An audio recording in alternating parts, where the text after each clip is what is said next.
हम senior pastor के संदेश को देखेंगे वीडियो संदेश के द्वारा, जिसका शीर्षक है प्रकाशित वाक्य 33 अध्याय। मसीह में प्रिय भाई और बहनों, लोकल सेंचुरीज और ब्रांचेस के सदस्य और जो भी सदस्य इंटरनेट के द्वारा इस सभा में शामिल हैं और जीशियन के श्रोताओं, जैसे कि 5 वचन कहता है, और उस सिंहासन में से बिजलियां और गर्जन निकलते हैं। यह उनकी सामर्थ, महिमा और गरिमा को दिखाता है।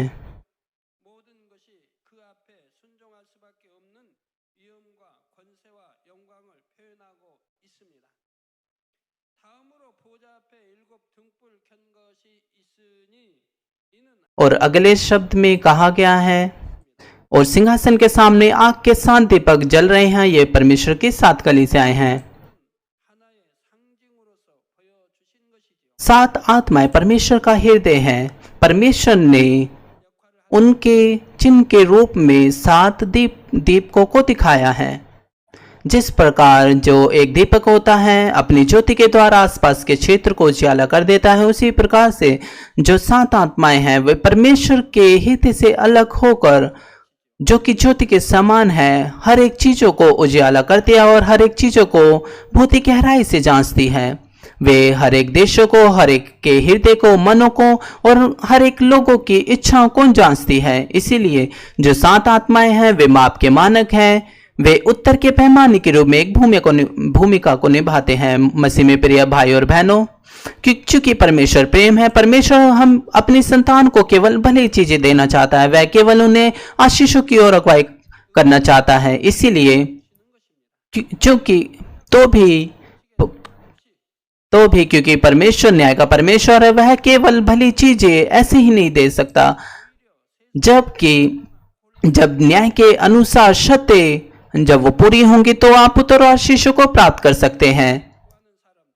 अगर आप बिना न्याय के नियम की, यानी कि जो व्यवस्था का नियम है, उसके बिना ही अगर आप उत्तरों को प्राप्त कर लें, क्योंकि आप परमेश्वर की संतान हैं, तो दुनिया में कितनी गड़बड़ी होगी। इसलिए अगर मान लीजिए अगर उत्तर उन्हें दे दिया जाए कि जिनके पास लालच है या फिर उनके अंदर बुराई है या फिर वे अपना ही लाभ देखते हैं या फिर उनके पात्र तैयार नहीं है, तो क्या वो उत्तर उन्हें लाभ देगा? नहीं। इसलिए परमेश्वर आत्मिक नियम के अनुसार उन सभी को उत्तर और आशीषें देखता है। इसलिए जो 7 आत्माएं हैं वो न्याय के परिमाण के माप को दर्शाती है, ताकि हम उसके द्वारा उत्तर और आशीषों को प्राप्त कर सके। और जो 7 नंबर है वह संपूर्ण और सिद्धता को दर्शाता है। यहां तक कि वो केवल 7 क्षेत्रों को ही मापते हैं, परंतु वो फिर भी वो सिद्ध परमेश्वर के हृदय को दिखाते हैं, जो बिना किसी त्रुटि के हर एक चीज को जांचते हैं। दूसरे शब्दों में जो 7 आत्माओं का परिमाप है वह परमेश्वर का सिद्ध हृदय है। अगर एक मनुष्य का हृदय और कार्य न्याय के अनुसार वो योग्य है, तो जब 7 आत्माएं उन्हें जांचती हैं तो वो उत्तर और आशीष को प्राप्त कर सकते हैं। मैं आपको कहना चाहता हूं कि अगर आज 7 आत्माओं के माप के द्वारा अगर आप अपने आप को जांचते हैं, अगर आप योग्य हैं, तो आप उत्तर और आशीष को प्राप्त कर सकते हैं। आप अपनी प्रार्थना को उत्तर प्राप्त कर सकते हैं और सारी चीजें आपके साथ भली होंगी और आप बहुत से फलों को काट पाएंगे।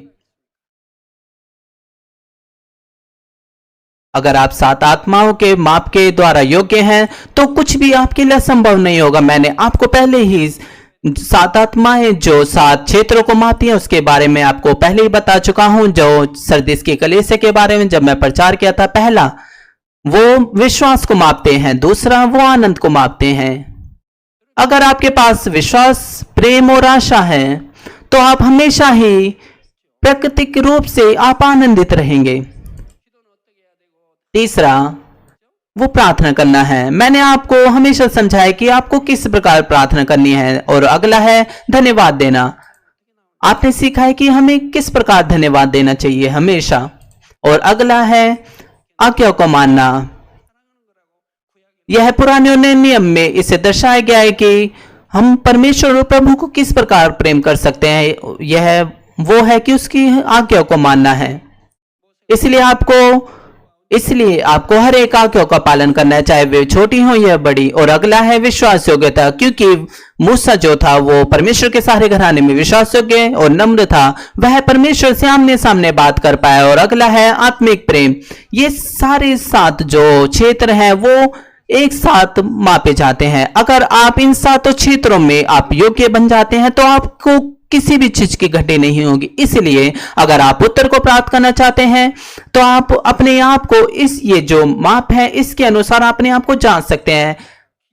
बेशक हर एक व्यक्ति के विश्वास के अनुसार अलग अलग माप होते हैं। जो 7 आत्माएं हैं वो हर एक के विश्वास के अनुसार उनके 7 क्षेत्र को मापती है। अगर उनके विश्वास के परिणाम के अनुसार अगर वो योग्य हैं तो वो उत्तर को प्राप्त कर पाते हैं। जैसे कि परमेश्वर ने हमें रोमियो 12 के बारे में बताया, हमें अपने विश्वास के अनुसार सोचना चाहिए जो परमेश्वर ने हमें दिया गया है। हमें ऐसा नहीं सोचना कि हमारे पास महान विश्वास है, हमें केवल ऐसे ही सोचना है जैसा परमेश्वर जितना विश्वास परमेश्वर ने हमें दिया है। इसके अलावा अगर आप अपने आप को गहराई से जांचना चाहते हैं कि आप कितना ज्यादा आत्मा में आ गए हैं तो आप 7 आत्माओं के माप के द्वारा इसे जांच सकते हैं। हाँ, हालांकि आप धन्य वचन के द्वारा, आत्मिक प्रेम के द्वारा, पवित्र आत्मा के 9 फलों के द्वारा आप जांच सकते हैं, परंतु आप और भी जो सामान्य रूप से आप 7 आत्माओं के माप के द्वारा आप जांच सकते हैं। जैसे कि याकूब 1 अध्याय 22 पद कहता है, परंतु वचन पर चलने वाले बनो, केवल सुनने वाले ही नहीं जो अपने आप को धोखा देते हैं। आपको केवल सुनना ही नहीं है परंतु उसका पालन करना है। परंतु वचन पर चलने वालों बनो, केवल सुनने वाले ही नहीं। आप वचन को सुन रहे हैं, ठीक है कि नहीं? ना केवल वचन को सुनिए। अगर आपने वचन को सुना है, अगर आप उसका पालन नहीं करते तो आप अपने आप को धोखा दे रहे हैं। जब आप अंगीकार करते हैं मैं विश्वास करता हूं, जब आप कहते हैं मैं परमेश्वर से प्रेम करता हूं, ये सब झूठ है। आप अपने आप को धोखा दे रहे हैं और वे अपने आप को धोखा देते हैं क्योंकि वे केवल सुनते ही हैं और उसका पालन नहीं करते। केवल तभी जब आप वचन का पालन करते हैं सुनने के द्वारा तो आप उत्तर को प्राप्त कर सकते हैं और आत्मा में आ सकते हैं। इसलिए मैं आपसे आग्रह करता हूं कि आप एहसास करें और याद रखें कि चाहे आप कितना भी संदेश को सुने या फिर अंगीकार करें कि परमेश्वर मैं आपसे प्रेम करता हूं, आप उत्तर और आशीष को नहीं प्राप्त कर सकते बिना उसका पालन किए हुए। इसलिए अगला 6वां वचन कहता है, और उस सिंहासन के सामने मानो बिल्लोर के समान कांच का समुद्र है और सिंहासन के बीच में और सिंहासन के चारों ओर 4 प्राणी हैं जिनके आगे पीछे आंखें ही आंखें हैं। यहां पर बिल्लोर के समान कांच का समुद्र है। इसका अर्थ है कि यह एक ऐसा समुद्र है जो बहुत ही चौड़ा और गहरा है। इसका एक और अर्थ है यह स्वच्छ और साफ है, क्योंकि जीवन के जल की जो नदी है वह स्वर्ग के सुंदर को बनाती है, परंतु जो स्वर्ग का जो समुद्र है वह इस पृथ्वी के समुद्र की तरह नमकीन नहीं है, परंतु इसके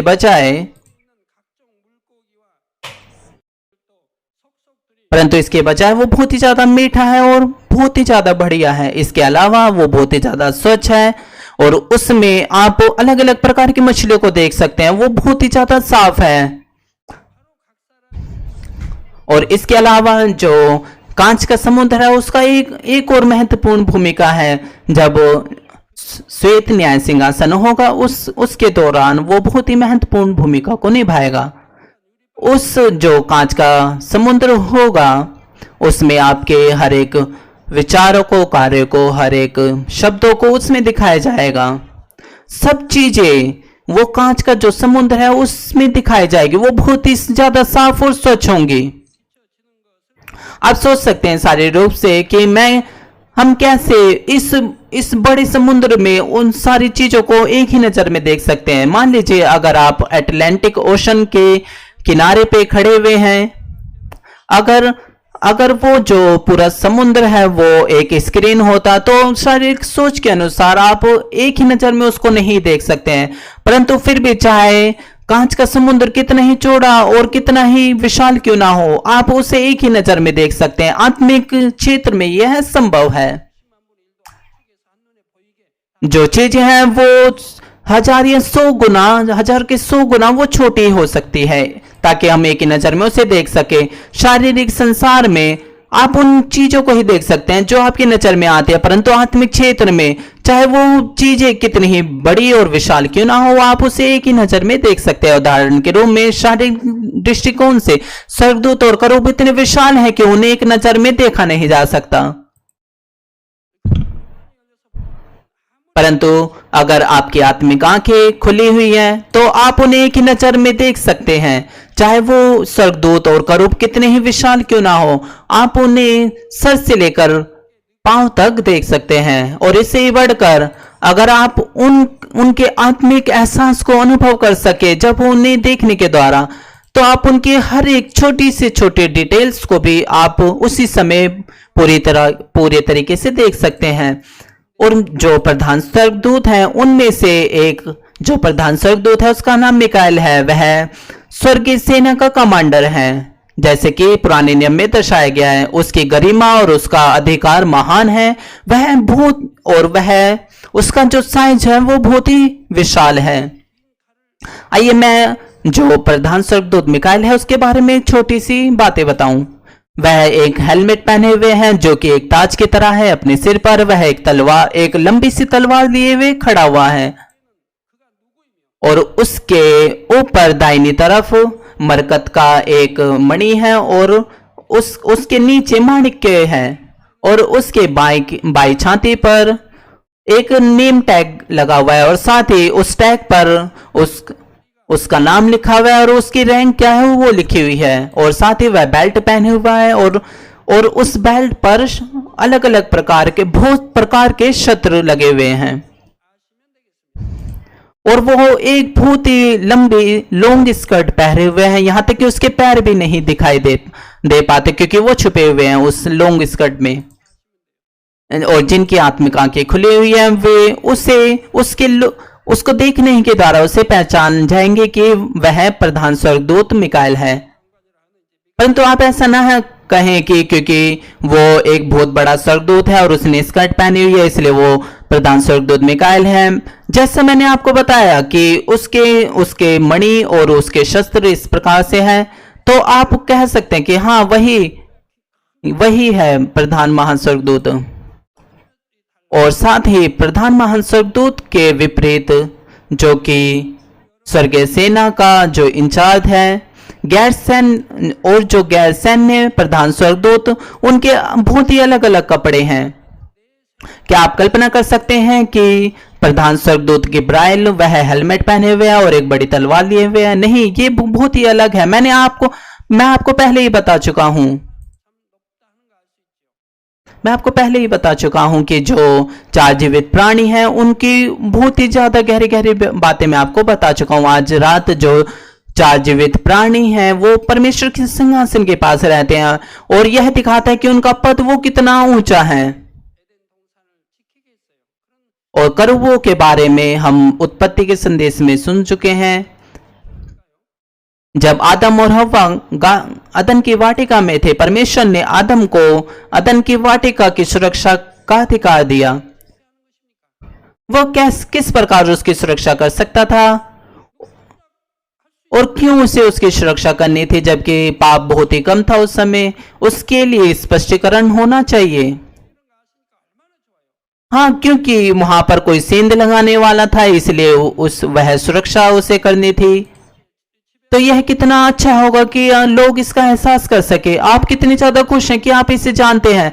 बाइबल के द्वारा हम इसका उत्तर प्राप्त कर सकते हैं। परमेश्वर ने आदम को हर एक चीजों पर अधिकार रखने और अदन की वाटिका की सुरक्षा रखने का अधिकार क्यों दिया? यह तथ्य यह है कि क्योंकि जो आदम था उसे कोई जो घुसने वाला था उससे उसे सुरक्षा करनी थी। तो ये जो अदन की वाटिका में जो घुसने वाला था वो कौन था? आदम और हव्वा, क्योंकि वो अदन की वाटिका में से निकाल दिए गए थे क्योंकि उन्होंने अनैतिक कार्य की थी। बाइबल बताती है कि उन्हें निकाल दिया गया। वे दो ही लोग निकाले गए, ना कि जो आदम और हव्वा के जो बच्चे थे उन्हें नहीं निकाला गया, क्योंकि उन दोनों ही उस फल को खाया था। और क्योंकि जो हव्वा है उसने उस फल को खाया और उसके बाद अपने पति को दिया, और उन दोनों ने फल को खाया और उन दोनों को सदन की वाटिका में से निकाल दिया गया। और उसके बाद परमेश्वर ने उस सदन की वाटिका की सुरक्षा कैसे की? उसने आग की तलवार को वहां पर लगा दिया और करूबों को वहां पर रख दिया।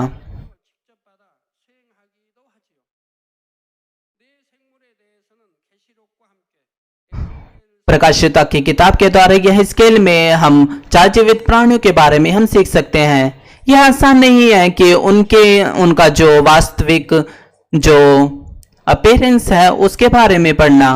यह केवल तभी संभव हो सकता है जब आपकी आत्मिक आंखें खुली हुई है, और साथ ही जब परमेश्वर हमें इसका अर्थ समझाए। उदाहरण के रूप में यह इसके लेख का पंच कहता है, परंतु उनमें से हर एक के 4-4 मुख और 4-4 पंख थे। जो 4 जीवित प्राणी हैं वो एक मनुष्य है, एक शेर है, एक बैल है, एक उकाब है। उनके 4 चेहरे हैं, उनके 4 पंख हैं।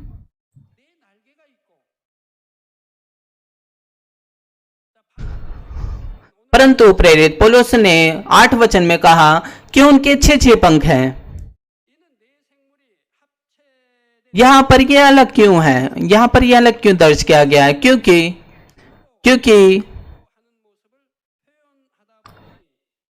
क्योंकि उनके जो 4 पंख थे वे चार पंख ढके हुए थे और 4 पंख खुले हुए थे। मैं ये नहीं कह रहा कि बाइबल ने कुछ गलत दर्ज किया है, परंतु उसे अलग तरीके से दर्ज किया गया है, बल्कि यह हमें उनके दृष्टिकोण की अधिक सही समझ प्रदान करता है। ऐसे मामलों में जैसे कि पुराने नियम में और नए नियम में हम देखते हैं कि हम देखते हैं एक उदाहरण के रूप में कि हमारे प्रभु जब 2 चोरों को लटकाया गया था हमारे प्रभु के साथ क्रूस पर, तो एक किताब में लिखा हुआ है कि दोनों चोर वो प्रभु की आलोचना कर रहे थे, परंतु दूसरी किताब में यह दर्ज किया गया है कि एक चोर दूसरे चोर को डांट रहा था, ना कि प्रभु को। इसलिए यहां पर यह अंतर क्यों है? मैं आपको पहले ही बता चुका हूं कि यह जो दर्ज किया गया वो गलत नहीं है, परंतु इसके द्वारा परमेश्वर हमें और भी योग्य बनाता है कि हम इस बात को और भी ज्यादा गहराई से समझ सके, जब वे संयुक्त या विभाजित होते हैं या जिस दिशाओं से वे देखे जाते हैं उसके आधार पर उनकी उपस्थिति भिन्न दिख सकती है। जैसे कि इस नाम में दर्शाया गया है, जो 4 जीवित प्राणी हैं वो करूब हैं, और जिनमें 4 प्राणी हैं और वो एक प्राणी के रूप में बन जाते हैं। वो या तो जुड़े रह सकते हैं या फिर एक दूसरे से अलग हो सकते हैं, और पूरी तरह से वे एक मनुष्य के रूप में दिखाई देते हैं। उनके सर हैं, परंतु उनके 4 चेहरे हैं और चारों दिशाओं में उनके चेहरे हैं। जो चेहरा आप उनके सामने देखते हैं वह चेहरा है जो प्रत्येक जीवित प्राणी को दर्शाता है। जो 4 जीवित प्राणी हैं उनके 4 चेहरे हैं, एक मनुष्य का, एक शेर का, एक बैल का, एक उकाब का। जैसे कि 7 पद कहता है, पहला प्राणी सिंह के समान है, दूसरा प्राणी का मुंह बछड़े के समान है, तीसरे प्राणी का मुंह मनुष्य का सा है, और चौथा प्राणी उड़ते हुए उकाब के समान है। वास्तव में यह ऐसा नहीं है कि जो 4 जीवित प्राणी हैं वो कैसे दिखते हैं उनको दर्शाना। केवल जिनकी पूरी अच्छी तरीके से जिनकी आत्मिक आंखें खुली हुई है वो केवल परमेश्वर की अनुमति में ही उन चीजों को देख सकते हैं, और कुछ विशेष अवसरों को छोड़कर जो 4 जीवित प्राणी हैं वो कभी वो परमेश्वर के सिंहासन को नहीं छोड़ते हैं, क्योंकि उनकी भूमिकाएं बहुत महत्वपूर्ण और गुप्त होती है। इसलिए परमेश्वर शायद ही कभी उन्हें प्रकट करता है, लेकिन उन्हें छुपाता है। कुछ साल पहले परमेश्वर ने हमें 4 जीवित प्राणियों का जो रंग रूप है उसको दिखाया था, और उनका क्या कार्य है उसे बहुत ही ज्यादा डिटेल में बताया था। उसने हमें दिखाया आत्मिक आंखों के द्वारा। स्वर्गदूतों और स्वर्गीय मेजबान के विपरीत वो बहुत ही ज्यादा डरावने लगते हैं और ऐसा लगता है कि वे दूसरों को खतरा महसूस कराते हैं, और उनका जो कलर है वो बहुत ही ज्यादा वो डार्क और गहरा है, और और यह उनकी ताकत और दृढ़ता को दर्शाता है।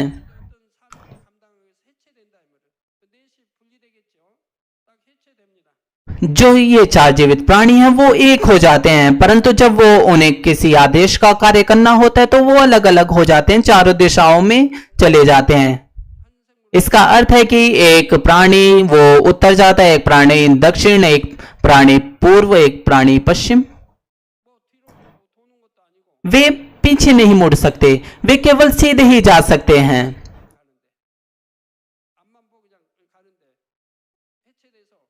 इसका अर्थ है कि उन्हें अलग होना पड़ता है, क्योंकि उन्हें अलग अलग दिशाओं में कार्य करना पड़ता है। नहीं, यह ऐसा नहीं है, परंतु उनका जो चेहरा है वो केवल सीधा ही है, और वो बहुत ही तेजी से आगे बढ़ सकते हैं।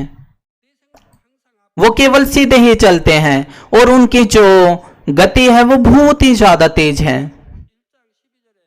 यही स्केल 1:12 कहता है, और वे सीधे अपने अपने सामने ही चलते थे, जिधर आत्मा जाना चाहता था वे उधर ही जाते थे, और चलते समय मुड़ते नहीं थे। और जीवधारियों का चलना फिरना बिजली का सा था। और जैसे कि 8 वचन आज की पवित्र शास्त्र में लिखा हुआ है, और चारों ओर और भीतर आंखें ही आंखें हैं। यह इसका कारण यह है कि उनका जो कार्य है वह परमेश्वर के करीब रहना है, और उसके चारों ओर बहुत ही ज्यादा तेज नजरों से देखना है।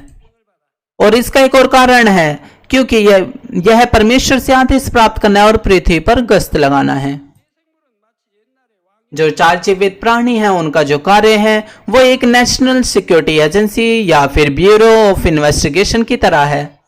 इसलिए अगर कोई भी पाप जो परमेश्वर के विरोध में है, तो जो ये चार जीवित प्राणी है वो इसकी देखभाल करते हैं। उदाहरण के रूप में मान लीजिए कि कोई पवित्र आत्मा के विरोध में कार्य करता है, या फिर पवित्र आत्मा की निंदा करता है, या फिर उस न्याय के परिमाण के न्याय की सीमा को उसने लांघ दिया है, तो ये जो चार जीवित प्राणी हैं वे उस पर आपदाएं और क्लेशों को लाते हैं। उदाहरण के रूप में मान लीजिए कि किसी ने पवित्र आत्मा के विरोध में और पवित्र आत्मा की निंदा की है, और साथ ही उसने परमेश्वर के विरोध में उस न्याय की सीमा को लांघ दिया है, तो साथ ही ये जो चार जीवित प्राणी हैं वो उसके ऊपर क्लेशों को और आपदा को लाते हैं।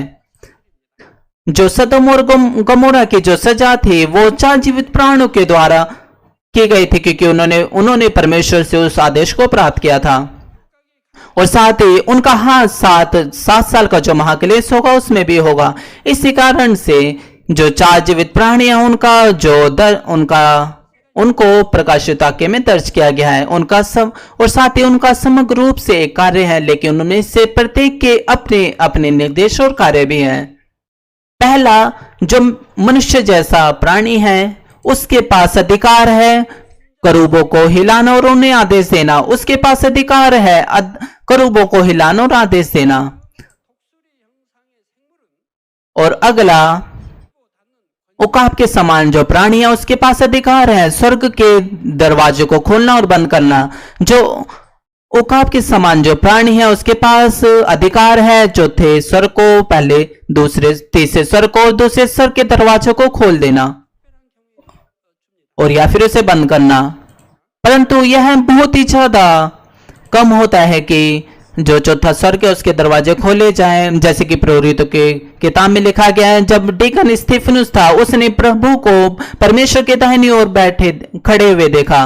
यह बहुत ही ज्यादा विशेष क्षण था, जब चौथा स्वर्ग के जो दरवाजे हैं उसको वो खोले गए। उस समय हमारे पिता परमेश्वर वो चौथे स्वर्ग में से, क्योंकि वह अपने लोगों के साथ नहीं थे, क्योंकि जो चौथा स्वर्ग है वह परमेश्वर के सिंहासन को और प्रभु के सिंहासन वहां पर है। इसलिए जो स्तिफनुस है उसने प्रभु को परमेश्वर के दाहिनी ओर खड़े हुए देखा चौथे स्वर्ग में। और जब चौथे स्वर्ग का दरवाजा खोला गया उस समय जब हम स्वर्ग में जाएंगे, हम सबसे पहले जो सभा होगी हम वहीं पर करेंगे और परमेश्वर पिता वो तीसरे स्वर्ग में आएंगे जहां पर परमेश्वर का सिंहासन है और वो वहां पर बैठेंगे और आगे की कार्यवाही की जाएगी।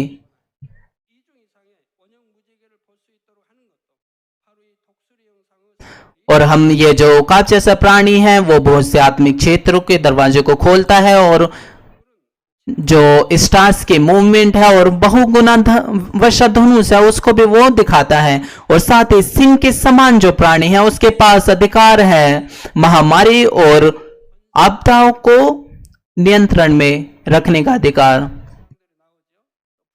वह बहुत सी महामारियों को और आपदाओं को लाता है क्योंकि उसी के हाथ में वो सारा नियंत्रण है, उसको वो अधिकार दिया गया है। या तो वो उस पे वो महामारी ला सकता है या उसे वापसी ले सकता है। पुराने नियम में हम देखते हैं कि महामारियां और जो आपदाएं हैं और आग और इस प्रकार की चीजें, वो सारी चीजें जो सिंह के समान जो प्राणी है उसके द्वारा नियंत्रण की जाती है। और आखिर में जो बैल के समान जो प्राणी है उसके पास पहले स्वर्ग के मौसम को बदलने का नियंत्रण है क्योंकि वो बादलों को इकट्ठा कर सकता है, बारिश ला सकता है, बारिश रोक सकता है, हरिकेन को रोक सकता है। वो सारी ये सारा अधिकार उसके उस प्राणी के अंदर है। इसी प्रकार से जब ये जो चार प्राणी उनके अपने अपने निर्देश और कार्य हैं और ऐसे बहुत से मामले हैं जब वो एक साथ कार्य करते हैं और उनके पास कार्य करने का महान अधिकार है। परमेश्वर उन्हें जो चार जीवित प्राणियां उन्हें आगे देता है और बहुत ही ज्यादा महान अधिकार उनके पास है। वे या तो मौसमों को बदल सकते हैं या फिर आपदाओं को ला सकते हैं, उसे रोक सकते हैं और बहुत से महान कार्यों को कर सकते हैं आत्मिक क्षेत्र के दरवाजों को खोलने के द्वारा।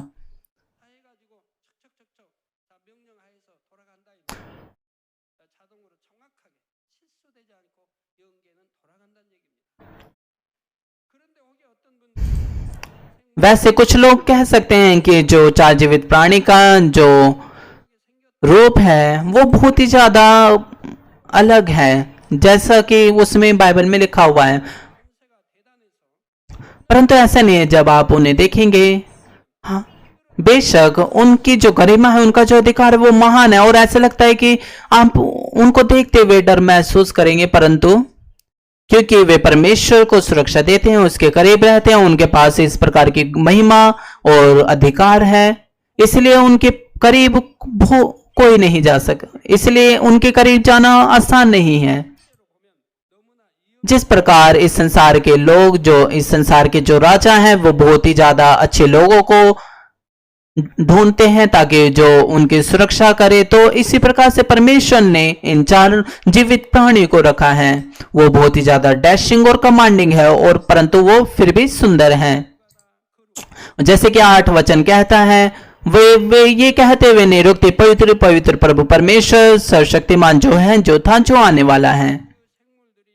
और जो चार जीवित प्राणी हैं वो परमेश्वर को धन्यवाद और महिमा देते हैं जो सिंहासन पर बैठा है,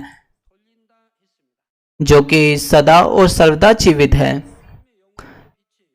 क्योंकि परमेश्वर की महिमा की ज्योति वो हमेशा नए यरूशलेम से लेकर स्वर्गलोक तक चमकेगी, इसलिए स्वर्ग में कोई भी अंधकार या फिर कोई भी रात नहीं है। इसके अलावा यहाँ पर लिखा हुआ है कि रात और दिन, यह इसलिए लिखा हुआ है कि इस पृथ्वी के लोग इसे आसानी से समझ सके। दूसरे शब्दों में जैसे कि लिखा हुआ है कि वे बिना रुके वे बोलते हैं। बाइबल में ऐसे बहुत से वाक्य हैं जहां पर लोग अगर उसे शारीरिक रूप से ही उसका अनुवाद करें तो उसे गलत समझ सकते हैं। उदाहरण के रूप में हर समय प्रार्थना करना, इसका अर्थ यह नहीं, इसका अर्थ यह है कि हमें हर समय 24 घंटे 7 दिन प्रार्थना करनी है। कुछ जो लोग हैं बाइबल को शाब्दिक रूप से समझने की कोशिश करते हैं, वो उसे आत्मिक रूप से नहीं समझते, वे केवल उसे शाब्दिक रूप से ही लेते हैं। उदाहरण के रूप में हर समय प्रार्थना करना, अगर हम इसका केवल शाब्दिक अर्थ ही लें तो क्या हमें हर वक्त बिना आराम किए हुए प्रार्थना करनी है?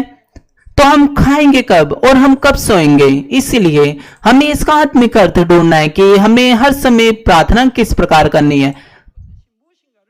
बाइबल शारीरिक शब्दों में इसलिए लिखी गई है ताकि लोग इसे समझ सके, और इसमें हमें परमेश्वर के हृदय को और उसकी इच्छा को ढूंढना है और हमें यह पता लगाना है कि उसकी इच्छा क्या है। केवल तभी हम सिद्ध विश्वास और कार्य और प्रेम को दिखा पाएंगे। हमें केवल इसके शाब्दिक अर्थ को जैसे लिखा हुआ है उसको वैसे ही नहीं लेना, ग्रहण नहीं करना है। इसका जो हमेशा प्रार्थना करने का अर्थ है कि हमारा प्रार्थना करने वाला हृदय हमेशा परमेश्वर की ओर लगा रहना चाहिए। जैसे कि बाइबल में लिखा हुआ है, हम ऐसे बहुत से वाक्यांश को ढूंढते हैं कि बहुत से लोग वो 3 बार प्रार्थना करते थे आदत के रूप में। हम देखते हैं कि हमारे प्रभु ने 3 से भी ज्यादा बार एक दिन में प्रार्थना की, पतरस ने, दानियल ने, और क्योंकि वे परमेश्वर की इच्छा को जानते थे वे इसलिए वो 3 बार रोज प्रार्थना करते थे। वैसे दानियल ने भी की। इसका अर्थ है कि हमें जब प्रार्थना का समय होता है तो हमें अपने हृदय की गहराई से परमेश्वर के सामने प्रार्थना करनी है, और जब प्रार्थना का समय नहीं होता तो हमारा हृदय हमेशा परमेश्वर की ओर लगा रहना चाहिए। इसी तरह से ये जो 4 जीवित प्राणी का अर्थ है, वे महिमा और धन्यवाद पिता परमेश्वर को रात दिन देते हैं। इसका अर्थ यह नहीं कि वे हर सेकंड बिना आराम किए वे करते हैं। इसका अर्थ है कि वे कभी कभार वे मुंह से परमेश्वर की आराधना करते हैं और कभी कभार अपने हृदय की गहराई से वे परमेश्वर का धन्यवाद देते हैं। 4 जीवित प्राणियों के अलावा ऐसे स्वर्गदूत हैं जो परमेश्वर के द्वारा उसकी स्तुति के लिए बनाए गए हैं। सबसे बढ़कर जो परमेश्वर की संतान है, जो बचाई गई है, वे कभी भी परमेश्वर की स्तुति करते हुए नहीं रुकेंगे स्वर्ग में। यहां तक कि अगर स्तुति रुक जाए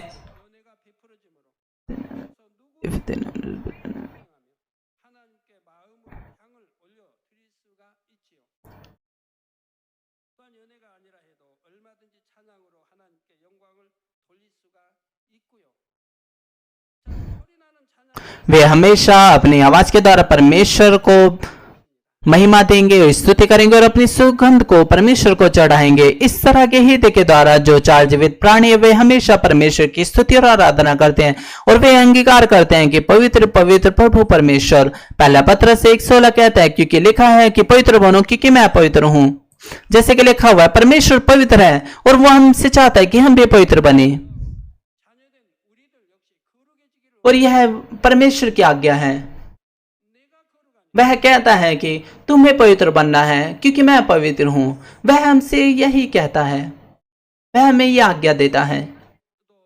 इसलिए हमें यह निश्चय कर लेना है कि किस प्रकार के शब्द हमें बोलने हैं और किस प्रकार का व्यवहार हमें करना है। हर सारी चीजें हमें पवित्रता में करनी है। जिस प्रकार जब हम गहराई में आत्मा में जाते हैं तो हमारे कार्य, हमारे विचार, हमारे जो शब्द हैं वो सारी चीजें पवित्रकरण में चली जाएंगी। क्यों? क्योंकि परमेश्वर हमसे चाहते कि हम पवित्र बने। उसकी इच्छा है, वो हमें आगे देता है कि उसकी संतान वो पवित्र बने। वो कहता है कि हम पवित्र बने। वो चाहता है कि हम सिद्ध बने जैसे पिता परमेश्वर सिद्ध हैं। क्या ये अच्छा होगा कि आप यहां तक कि आप मसीह जीवन जी रहे हैं 5 या 10 सालों से, परंतु आप अभी भी पवित्र नहीं है? इसलिए केवल जो परमेश्वर की संतान जिन्होंने परमेश्वर के हृदय को साध लिया है, केवल परमेश्वर उनकी ही स्तुतियों को जो वो अपने होठों से गाते हैं उसको ग्रहण करता है आनंद के साथ। जब हम स्वर्ग में जाएंगे, स्वर्ग के जो सारे सदस्य, जो नागरिक हैं, नेशन से लेकर स्वर्ग लोक तक, वो परमेश्वर की स्तुति करेंगे। तो किसकी जो स्तुति है परमेश्वर को सबसे ज्यादा महान आनंद देगी? वह बेशक यह उनकी स्तुति है जो यरूशलेम के निवासी होंगे, क्योंकि उन्होंने परमेश्वर के जो पवित्रीकरण है उसको साध लिया है। इसी तरह से इस संसार में भी, इस पृथ्वी पर भी है। आज बहुत से लोग परमेश्वर की आराधना करते हैं, उसकी स्तुति करते हैं, परंतु यह बाहरी रूप से या फिर उनके टैलेंट के अनुसार नहीं जो परमेश्वर जिसको खोजता है, परंतु यह उनके हृदय की पवित्रकरण की ओर से है। वह उनके हृदय के पवित्रकरण को देखता है और उनके हृदय की सुगंध को ग्रहण करता है आनंद के साथ। इसलिए यह बहुत ही ज्यादा आनंदित होगा जब हम परमेश्वर के पवित्र हृदय को साधेंगे, उसकी स्तुति करेंगे और अपनी सुंदर आवाज के द्वारा उसको महिमा देंगे, उसको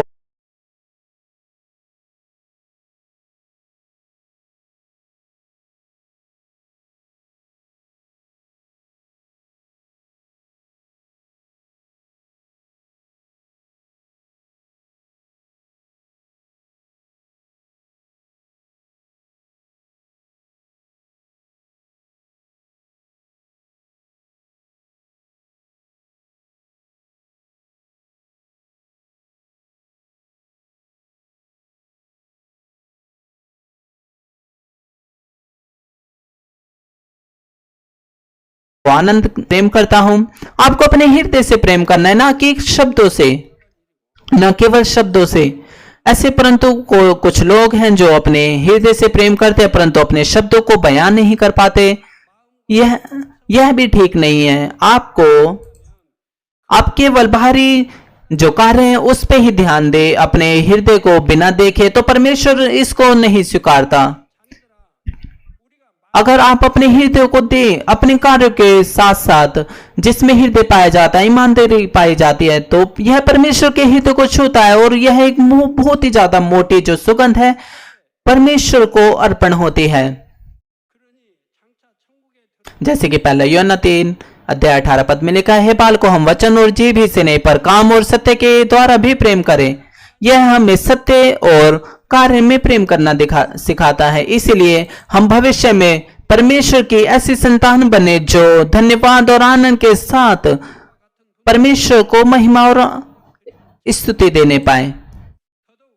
तो पिता परमेश्वर वो कितने ज्यादा खुश होंगे। इसलिए जो 24 एल्डर्स होंगे, जो 24 प्राचीन होंगे, उनकी स्तुतियां और आराधना वो पिता परमेश्वर को कितनी ज्यादा मनभावनी लगेंगी। इसलिए हम इस बात को अगले लेक्चर्स में देखेंगे। प्रिय मसीह और भाई और बहनों, जब आप स्वर्ग में जाएंगे आपको कोई नहीं कहेगा, आपकी कोई अगुवाई नहीं करेगा, परंतु आपके जो होठ हैं वो हमेशा स्तुति से भरे रहेंगे। आप ऐसा अनुभव इस पृथ्वी पर भी कर पाते हैं। जब आप अपने जीवन में बहुत ज्यादा खुश और आनंदित रहते हैं तो आप अपने होठों से स्तुतियां गाते हैं। जब आप किचन में होते हैं या फिर अपनी कार्यशाला में या फिर आप कठिन परिस्थितियों में होते हैं, तब भी आपके हृदय से आनंद की स्तुतियां निकलती हैं। जो इस तरह से स्तुतियां करते हैं वे बहुत ही ज्यादा आत्मा से भरे होते हैं और उनका जो धन्यवाद का अंगीकार है वो उमड़ने लगता है। वो धन्यवाद की स्तुतियां परमेश्वर को अर्पण करते हैं जो कभी नहीं रुकते। क्योंकि धन्यवाद, आनंद और अनुग्रह उनके हृदय से बहता है, तो आप और कुछ नहीं कर सकते, केवल उसे बयां कर सकते हैं। परंतु अब आपके बारे में क्या है? अगर आप इसे इस पृथ्वी पर भी कर पाए तो आप स्वर्ग से भरे रहेंगे। यह संभव हो सकता है जब आप आत्मा में आएंगे। और इस संसार में कुछ भी ऐसा नहीं है जो आपके ये आनंद और अनुग्रह को आपसे छीन सके। क्या आप इस प्रकार की भली चीजों का आनंद नहीं लेना चाहते?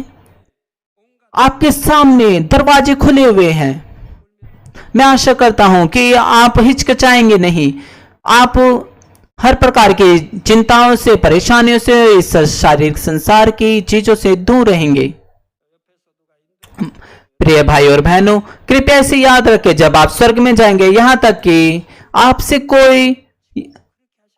कोई जबरदस्ती नहीं करेगा या नहीं कहेगा कि आप लेट करें, परंतु आपके होठों पर हमेशा स्तुतियां ही रहेंगी। आपका जो मसीह जीवन है वो भी इसी प्रकार से होना चाहिए। आपका मसीह जीवन में आपके होठों पर हमेशा स्तुति ही निकले। आपके होठों से आप हमेशा प्रार्थना करना चाहेंगे, आप कभी प्रार्थना रोकना नहीं चाहेंगे, क्योंकि यह इसलिए होगा क्योंकि आप परमेश्वर प्रभु को सबसे ज्यादा प्रेम करते हैं, सबसे पहले प्रेम करते हैं। और आपका हृदय, आपका जो आनंद है वो हमेशा उमड़ेगा और आप परमेश्वर को धन्यवाद की स्तुतियां अर्पण करेंगे। अगर आप इस तरह की चीजें इस पृथ्वी पर भी कर सके तो आप धन्यवाद और आनंद से भरे रहेंगे और स्वर्ग आपके हृदय में उमड़ेगा। यह तभी संभव है जब आप आत्मा में आ पाएंगे।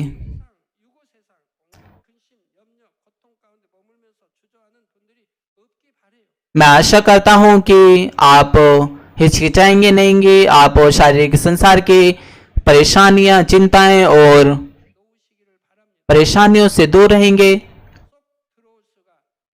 और केवल तभी आप आत्मा में आ पाएंगे। और मैं आशा करता हूं कि आप इस संसार की ये जो चीजें हैं उनसे बंधे नहीं रहेंगे, परंतु आप उन्हें निकाल फेंकेंगे। मैं आशा करता हूं कि आप आनंद और धन्यवाद से उमड़ने पाएंगे, जबकि आप इस संसार में जी रहे हैं स्वर्ग के आनंद के साथ, और आप हमेशा पिता परमेश्वर को महिमा, धन्यवाद और स्तुति देने पाएंगे। प्रभु यीशु मसीह के नाम से मैं प्रार्थना करता हूं, आमीन। आइए हम साथ मिलकर प्रार्थना करेंगे इस संदेश पर विचार करते हुए। 그렇습니다. 일곱 영은 아버지 응답과 축복의 아버지 기준이 된다 했습니다. 또한 아버지 또 믿음과 아버지 기쁨과 기도와 아버지 또 감사와 계명과 충성과 사랑 이런 말씀들이 더 깊이 새겨지게 하여 주시고 또 내 생물의 아버지 또 사명과 역할에 대해서 귀한 말씀을 들었습니다. 그 말씀을 통해서 우리도 아버지 그 아름다운 천국을 향해서 아버지 달려가게 하여 주시고 성결되게 하시고 온영을 이루가게 하시고 힘차게 뜨겁게 주신 말씀이 생명되고 능력되어져서 날마다 더 아름답게 천성에 달려갈 수 있는 귀한 시간 되게 하여 주옵소서. 주여 감사합니다. 우리 주 예수 그리스도 이름으로 기도하옵나이다. 아멘. 당장님의 환자 प्रभु यीशु मसीह के नाम से प्रार्थना करते हैं, आमीन। आइए हम सीनियर पास्टर की प्रार्थना को ग्रहण करेंगे। कृपया अपने बीमार अंगों को पर अपना हाथ रखिए। अगर आप अपने हृदय की इच्छा को प्राप्त करना चाहते हैं, अपने हृदय पर हाथ रखिए और विश्वास के द्वारा इस प्रार्थना को ग्रहण करें। हालेलुया। सर्वशक्तिमान प्रेमी पिता परमेश्वर, कृपया अपना हाथ इन सभी दर्शकों पर रखिए। अपना कार्य समय और दूरी को मिटाते हुए कार्य कीजिए। जो इंटरनेट केबल और सैटेलाइट के द्वारा इस प्रार्थना को ग्रहण कर रहे हैं, उनके हृदय में विश्वास को बोइए और नकारात्मक विचार और शक को निकाल दीजिए। सभी तरह के दुख क्लेश उन्हें छोड़ के चले जाएं। पवित्र आत्मा की आग के द्वारा सिर से लेकर पैर तक कोशिका, उत्तकों, तंत्रिका, सभी अंदरूनी अंगों और आंतों सहित उनके बीमार और भावात्मक अंगों को चला दीजिए। सृष्टि की ज्योति उन पर आ जाए। मैं यीशु मसीह के नाम से आगे देता हूँ। शत्रु शैतान सब जीवाणु विषाणु दुर्बलताएं दूर हो। ज्योति उन पर चमके, उनके साधे दीर्घकालीन रोग पवित्र आत्मा की आग के द्वारा झुलसा दीजिए। सभी प्रकार की महामारियां और फैलने वाले रोग जैसे मलेरिया जला दीजिए। सभी संक्रामक रोग जैसे जुकाम बुखार उनसे दूर हो पिता। उन्हें हर प्रकार के जीवाणु विषाणु बैक्टीरिया से सुरक्षा दीजिए। उनके सभी प्रकार के कैंसर, पेट के कैंसर, फेफड़े के कैंसर, जिगर के कैंसर, छाती के कैंसर, गर्भ के कैंसर, सभी प्रकार के दूसरे रोग जैसे एड्स, रक्त का कैंसर, दिमागी रक्तघात, उच्च रक्तचाप, धीमा रक्तचाप, फेफड़े के रोग, मधुमेह के रोग, स्त्री रोग, थायराइड के रोग, सभी प्रकार के सूजन जलन से चंगाई दीजिए। पोलियो, सदमे, गठिया, हर्निएटेड डिस्क, दूसरे रोग जो दूसरे रोग हैं उनसे ठीक कीजिए। सभी प्रकार के दर्द उनसे दूर हो। पेट दर्द से दिस और मानसिक रोग गायब हो जाएं। मिर्गी और सुलीनता, उदासी, तंत्रिका रोग, सभी प्रकार की दूसरी बीमारियों से उन्हें आजाद कीजिए। सभी प्रकार के लकवे रोगों से आजाद कीजिए। वे उठे चले कूदे, कमजोर आंखें ठीक हो जाए, कान सामान्य हो जाए, अंधे देखने लगे, बहरे सुनने लगे, गूंगे बोलने लगे, दुर्घटना के बाद के प्रभाव ठीक हो जाए, उनकी टूटी हड्डियां ठीक हो जाएं, जलन और दहन संवेदना उनसे दूर हो। पिता वहां कोई दाग ना रहे। सभी प्रकार की दवा और विष के लत से वे साफ हो जाएं। पिता मृतक कोशिकाओं को तंत्रिकाओं को फिर से जिला दीजिए। मृतक को जिला दीजिए। वे गर्भ धारण की आशीष प्राप्त करें। पिता कृपया उन्हें गर्भ धारण की आशीष दीजिए। मैं यीशु मसीह के नाम से आगे देता हूं। शत्रु, दुष्ट, शैतान, हवा में मौजूद शासक, बुराई की सेना, उनके दास उनसे दूर हो। दुष्ट आत्माएं, अशुद्ध आत्माएं, धोखे की आत्माएं, कपट की आत्माएं, अलग करने वाली आत्माएं, सारे अंधकार की सेना दूर हो। दुष्ट और अंधकार के सारे बंधन खुल जाए, उनसे दूर हो। ज्योति उन पर चमक नहीं पाए।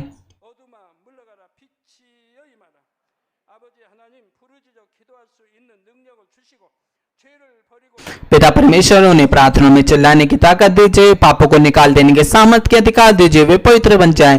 जैसे उनकी आत्मा समृद्ध होते हुए अच्छे स्वास्थ्य में बने रहे। उनके परिवारों में भी सुसमाचार प्रचार किया जाए। उन्हें सभी प्रकार की दुर्घटना और विपत्तियों से सुरक्षा दीजिए। उन्हें हर चीज में सफल जीवन जीने की आशीष दीजिए। कृपया अपने बच्चों को, उनके घरों, कार्यशालाओं को पवित्र आत्मा की आग के बाड़े में स्वर्गीय सेना, स्वर्गदूत और अपनी धधकती आंखों के द्वारा सुरक्षा दीजिए।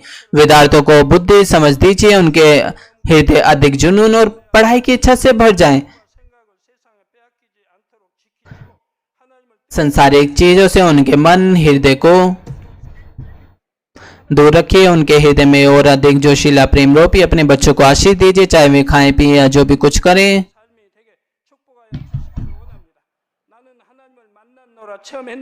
응답 받았노라 축복 받았노라 और आपके नाम को महिमा देने पाए वे जीवित परमेश्वर का अंगीकार करे और गवाही दे कि मैं परमेश्वर से मिला हूँ, मैंने परमेश्वर का अनुभव किया है और उससे आशीष और उत्तर प्राप्त की है। पिता परमेश्वर आपका धन्यवाद, सारी महिमा केवल आपको मिले। आमेन। हमारे प्रभु यीशु मसीह के नाम से मैं प्रार्थना करता हूँ, आमीन।